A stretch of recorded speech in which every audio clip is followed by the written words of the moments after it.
Morning, people, and it's very early in the morning. And I'm going to chat today about keeping you safe from Police Scotland's brutality at rallies. Now, this image here that we see in front of us, that was a capture, one of the captures in many that's been sent to Police Scotland Angels over the last 48 hours of what happened in Ayr on Saturday.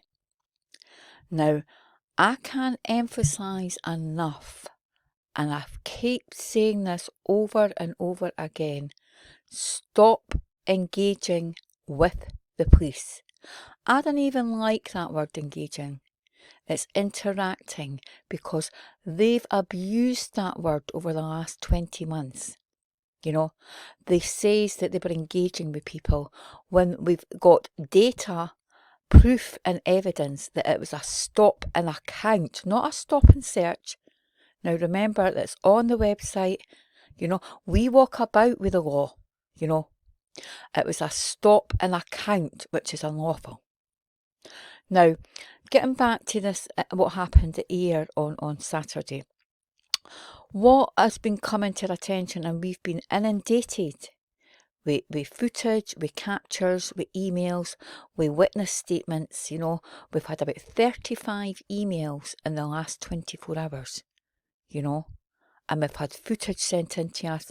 And Sam's going to upload the new Telegram Police Scotland Angels page where you can send footage to it. I believe it's much better on that site to get the footage into us quicker, and it uploads better. But getting back to this matter in question.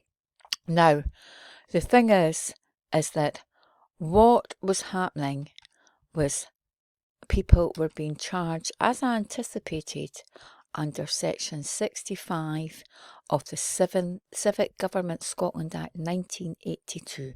That's what they were being charged with, and it goes back to Section 62 of this Act, which basically says that people have to inform the police and work with the council about organising a protest, and they're meaning the march element of the protest, notification of processions. Now, we have, and this is Section 62 that, so they're saying that you haven't adhered to this and blah, blah, blah. Now, what's been happening is that police have been targeting people through these social media websites. They've been infiltrating infiltrators on these sites. So they've been sitting watching and seeing who's most active and saying points for rallies, points for handing out leaflets or information, and that's the police's labelling or terminology, what they define or interpret as an organiser, or they're targeting people at rallies who's speaking or handing out leaflets, or and how they're getting this intelligence. And I didn't mean on the field intelligence with these frontline officers, because they're very lacking in that. They're getting it through their pronto pads that they're wearing, and especially the blue police, the blue bibs. They're taking face recognition for you, which is unlawful. They're feeding it back to a hub, or they've got drones above you. So they're targeting with their databases and whatever data they use, and to see how many people is turning up at rallies, who's the prominent speakers, and this is them defining or interpreting who organisers are. Now, Police Scotland have a legal duty to facilitate protests. Police Scotland have their own platform to actually preempt and tell the public if they believe that any, and the word I'm going to use here is reasonable, restrictions should be in place for any rallies or protests or anything that they deem that's not going to be safe for the community.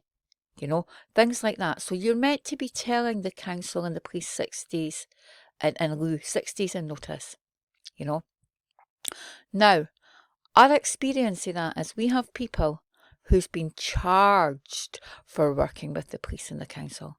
So nobody is going to put their self forward. The police have created this. The police have shot their own self in the foot, you know, because people were working with the police and working with the council, and then all of a sudden they have charges subjected on them under culpable and reckless conduct.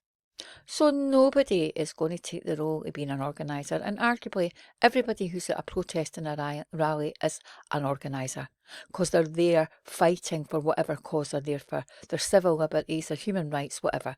So every single person, but see, the police couldn't afford, or it would be far too much policing to arrest everybody at a rally. So that's why they hand select. So that's their criteria. And what we've found is they're actually coming for people at the end of protests, you know, when they disperse, and getting them individually. Just throwing them into vans, no due procedure under Section 1 of the 2016 Criminal Justice Scotland Act, the arrest process, you know, and they're just throwing them in vans, and then that's it.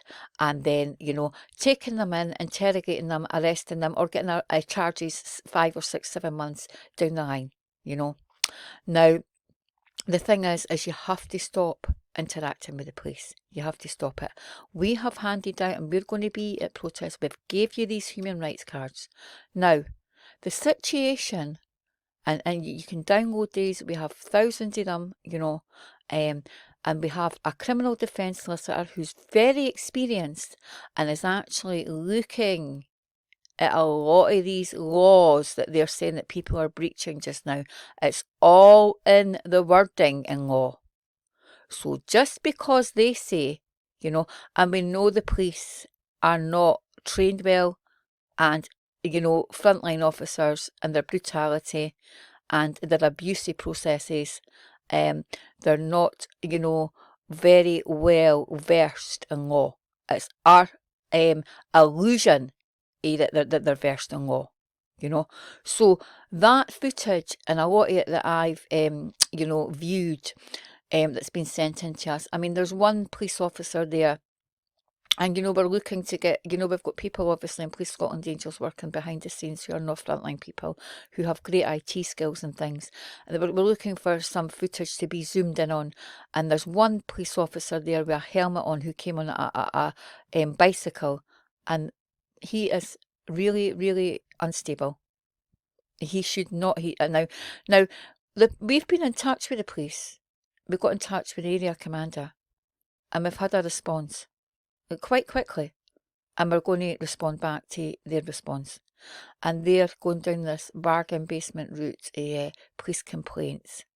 Now, I have dealt quite a lot with the police complaints procedure, and you know what happens if the police, it's the police policing the police, remember, so, but it can go deeper, because I'm involved with matters, and I'll know prejudice to anything, with Perk's investigatory department just now, and they actually can take criminal complaints about the police's behaviour. Now, the thing is that on the first instance, the police want you to dilute the criminal activity and behaviour to a complaint. That's what they want you to do. If it's the police doing it, it's a complaint. If it was me or you doing it, it'd be criminal charges, you know. So it's up to the individual, and we can help you through the process of dealing with the police complaints, but we'll get a statement back to the police about what, because we'll be retaining anything in case it's relied upon it for court evidence, or if solicitors come to us, or any adjudication process comes to us and says, have you got footage of that incident at Ayr, have you got footage of the incident at Glasgow. We foreseen this was going to happen in the last month or so. The police presence in Glasgow last week was horrendous. You know, and the police presence in Ayr and the brutality was horrendous as well, you know. So you'll get a disclosure for the castle for Ian Livingston saying, oh, it was all reasonable and proportionate. Well, I do urge you people that you have got, you know, all the data, you know, that you're allowed, we walk about with it, you're allowed to film the police. You know, we've got the law and the procedures that say that. But what I would encourage you, and I'm going to finish off this video with, is that when the police approach you on these rallies, you know, is that you've got 2 questions to say to the police. You know, when they come up to you, can you please remove your face covering? Because their operation procedures, uniform procedures, say they've not to cover their face or obscure their face, but they're doing that. So you have to ask the question why. And sometimes their numbers are concealed. So this is somebody coming up intimidating and threatening you, and they can't be identified. And under Article 5, 6 and 7, the rights of the accused, you have a right to see who's threatening your liberty or going to take away your liberty or inflict assault on you. You know? So you're at a disadvantage there. They won't remove their face covering. And regulations, these coronavirus regulations say they've not to cover their face. They've got no legal stance. And we done a Freedom of Information to Ian Livingston on the 16th of April 2021. No legal stance to be covering their face, but they're doing it. So you have to ask, so that's not a friend that would conceal and cover their face, you know. So this is not about engagement, it's about stopping a count. So they'll not do that. So your next question is, and it's only a yes, no answer to this. Have I broken any law? And, you know, they're not going to come out and say, well, you might. But that's what might be in their head. That it's either a yes or a no. The minute they say yes, you hand this human rights card over, which is filled in.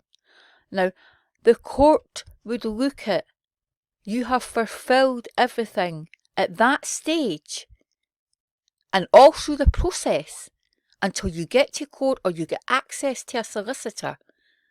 You have fulfilled your legal requirement, your obligation under Section 13 of the 1995 Criminal Procedure Scotland Act. If they suspect you, and I do emphasise suspect you of a crime at this point, if you turn round and say to them, have I broken any law? And they say, yes, that's, your lips are sealed, and that is what you hand over.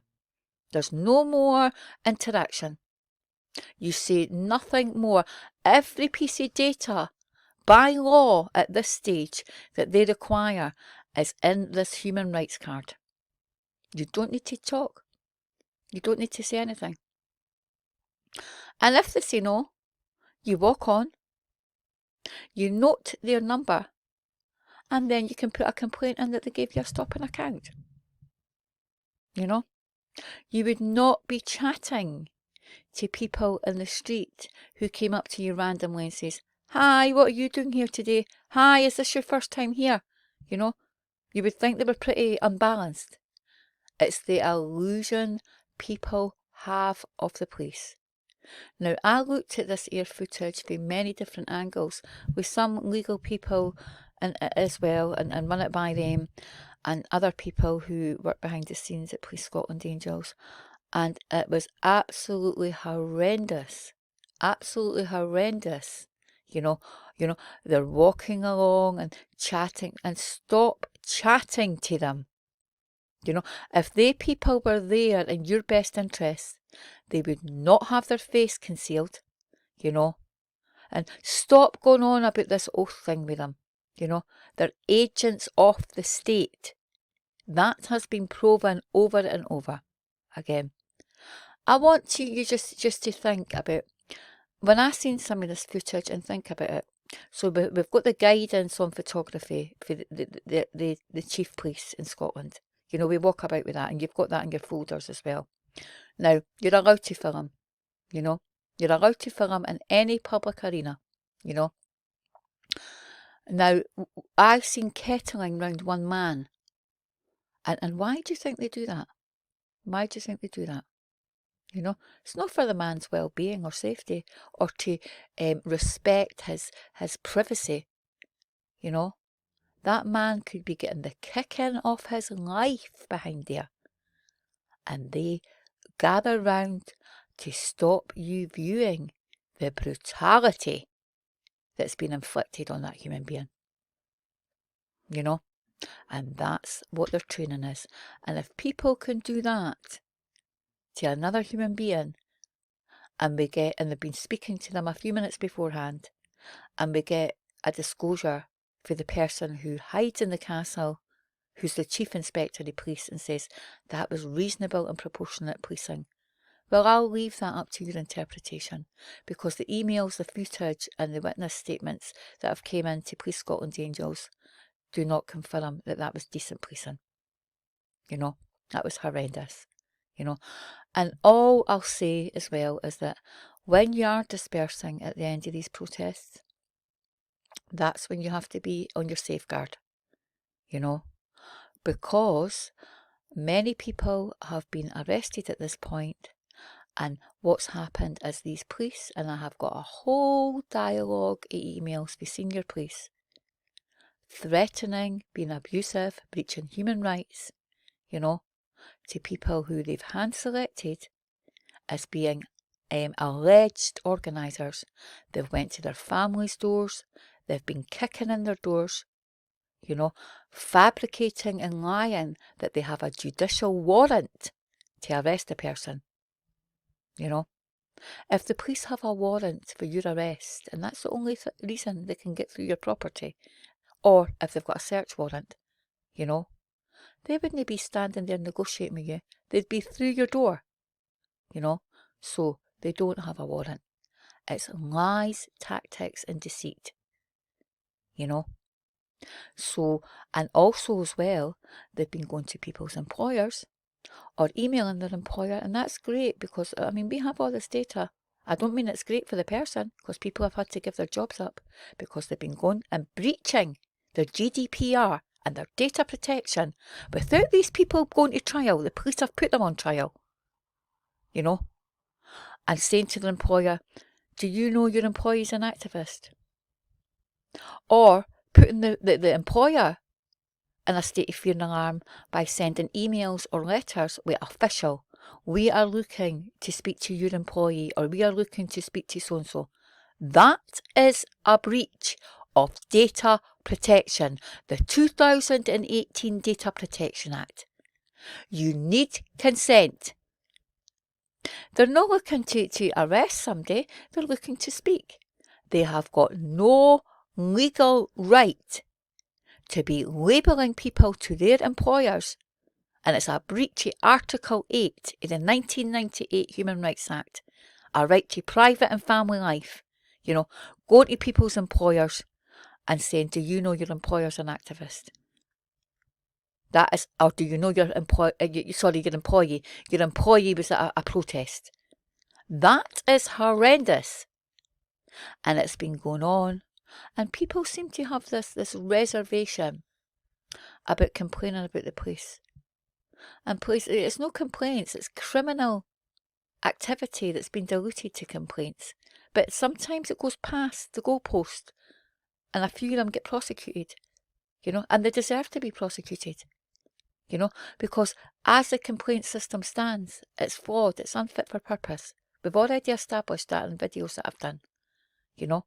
So that's what you're up against. But please don't be under any illusion that the police complaints process is easy, because it's a network, either pals protecting each other. And the police have got total disregard for the law and the courts. The police detest solicitors or anybody with legal verse, saying, look at them, you'll get a smart talking solicitor that'll get them off. No, a solicitor, I have a £33,000 student loan for the law that I studied. Studied law for 5 years, you know, and still studying it, you know. So I have a £33,000, probably a middle salary in the police for a police officer. A £33,000 student loan for the law that I was taught and studied, you know. So, I mean, it's they're doing 11 weeks and out, the biggest gangs on the streets with uniforms on. You know, it's the policing in Scotland, once they changed over to that one force, is absolutely horrendous. I've got data for the 80s and 90s about, you know, for Lothian Borders Police, you know, Fife Constabulary. It was much better managed then. But that's another video. But as I says, I'll just leave it there, people, and please take in what we're saying. We'll be there as much as we can be, with legal observing, with other legal observers, with the law, with your rights, you know. But I can't emphasise enough, stop talking to the police. You know, you can see if that's the way somebody can turn on you, you know, and that happens a lot. And we're the people who get the data and see the ramifications it's had on people. They're not interested in good guys. If you're saying in videos, these are good guys or whatever. They have targets to meet. Remember, the police are a business, you know, and they've already targeted the people they're going to go for well before you even arrived at that scene, the commencement of the rally, you know. So I'll leave it there, people, and I hope you've got some good information for this video. Okay, thanks.